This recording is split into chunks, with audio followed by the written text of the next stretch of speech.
আর একটু হলেই বড়ই কাঁটাটা আমার চোখে লাগতো। আর শুধুই কি বড়ই কাঁটা, আর একটুর জন্য আমি পানিতে পড়ে যাওয়া থেকে বেঁচে গেলাম।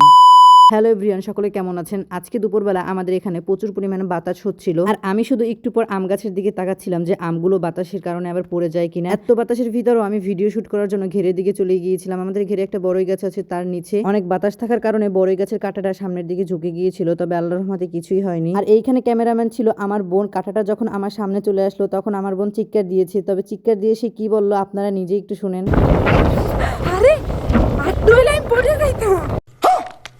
আরে শুধু কি তাই, এই দিক দিয়ে আবার ভিডিও করার সময় পিছনে স্পেস ছিল না, তা আমি দেখি নাই, পিছনে আবার পড়ে যাওয়া দিছিলাম। তারপরে আবার অন্য জায়গায় যেয়ে কিছু ক্লিপ নিতেছিলাম ভিডিও করার জন্য। আর আজকের আকাশটা কিন্তু অনেক সুন্দর ছিল। আর এইখানে খেজুর গাছ তলায় এসে দেখি অনেকগুলো খেজুর পেকে পড়ে আছে। আমাদের বাসায় এই একটাই খেজুর গাছ আছে, আর এই গাছের খেজুর কিন্তু মাশাআল্লাহ অনেক মিষ্টি হয়। অনেকগুলো খেজুর পলিথিনে করে বাসায় নিয়ে আসলাম। খেজুরগুলো আমি আমার আপুর কাছে দিলাম ধুয়ে দেওয়ার জন্য। আর গাইস, এটা কিন্তু আমার নতুন ইউটিউব চ্যানেল, আর এই চ্যানেলে আমি এখন থেকে নিয়মিত ভিডিও আপলোড করব। তো আজকের ভিডিওটা এই পর্যন্তই, দেখা হচ্ছে পরবর্তী ভিডিওতে। আল্লাহ হাফেজ।